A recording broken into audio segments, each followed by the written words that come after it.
Assalamualaikum, hai semuanya, bagaimana kabar kalian? Semoga tetap dalam keadaan sehat ya. Pada hari ini kita akan melanjutkan pembahasan materi tentang kondisi masyarakat Indonesia akibat pengaruh kebijakan kerja paksa.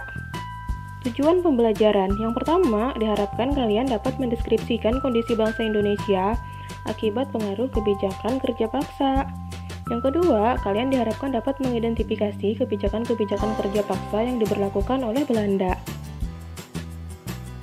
Coba kalian perhatikan gambar di atas. Gambar tersebut adalah suasana kerja paksa pada masa pemerintahan Hindia Belanda di Indonesia. Pernahkah kalian mendengar istilah kerja rodi atau kerja paksa? Kerja paksa atau kerja rodi adalah suatu pekerjaan yang dilakukan oleh seseorang karena paksaan dari pihak lain. Selama kerja paksa, para pekerja tidak mendapatkan fasilitas yang memadai, seperti tidak adanya gaji, tidak adanya makanan yang layak, dan bekerja keras di luar batas-batas perikemanusiaan.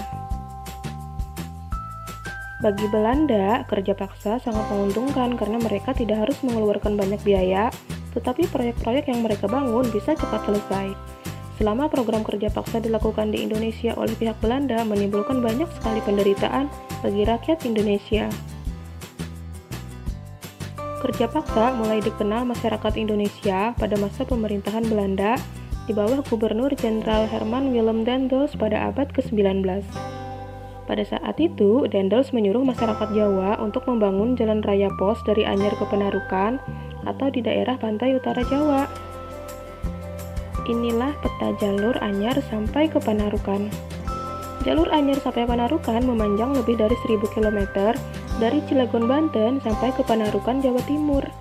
Gubernur Jenderal Daendels yang memerintah tahun 1808 sampai 1811 melakukan berbagai kebijakan seperti pembangunan militer, jalan raya, perbaikan pemerintahan, dan perbaikan ekonomi. Kebijakan yang diambil Daendels sangat berkaitan dengan tugas utamanya, yaitu untuk mempertahankan Pulau Jawa dari serangan pasukan Inggris. Dalam upaya mempertahankan Pulau Jawa, Daendels melakukan hal-hal berikut. Yang pertama, membangun ketentaraan, pendirian tangsi-tangsi atau benteng, pabrik mesin atau senjata di Semarang dan Surabaya, serta rumah sakit tentara. Yang kedua, membuat jalan pos dari Anyer sampai Panarukan dengan panjang sekitar 1000 km. Kemudian yang ketiga, membangun pelabuhan di Anyer dan Ujung Kulon untuk kepentingan perang.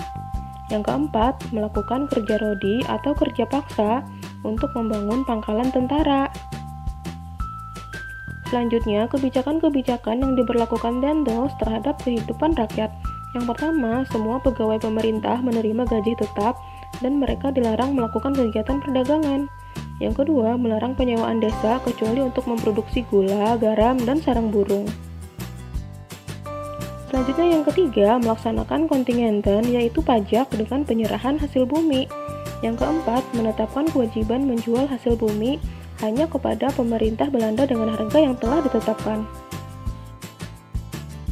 Yang kelima, menerapkan sistem kerja paksa atau kerja rodi dan membangun ketentaraan dengan melatih orang-orang pribumi. Yang keenam, membangun jalan pos dari Anyer sampai Panarukan sebagai dasar pertimbangan pertahanan. Yang ketujuh, membangun pelabuhan-pelabuhan dan membuat kapal perang berukuran kecil. Yang kedelapan, melakukan penjualan tanah rakyat kepada pihak swasta atau pihak asing.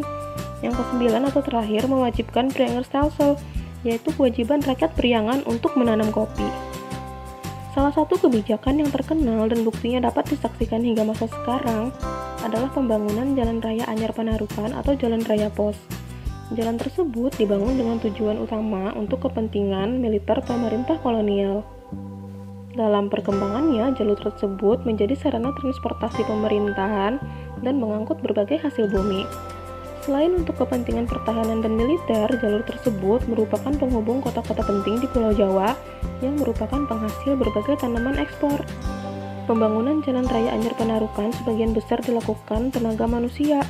Puluhan ribu penduduk dikerahkan untuk membangun jalan tersebut. Mereka tidak digaji dan tidak menerima makanan yang layak. Akibatnya, ribuan penduduk meninggal karena kelaparan maupun penyakit yang diderita. Begitulah kondisi masyarakat Indonesia akibat pengaruh kebijakan kerja paksa. Nah, sampai di sini dulu materi kita pada hari ini. Sampai jumpa pada pembahasan materi selanjutnya. Wassalamualaikum warahmatullahi wabarakatuh.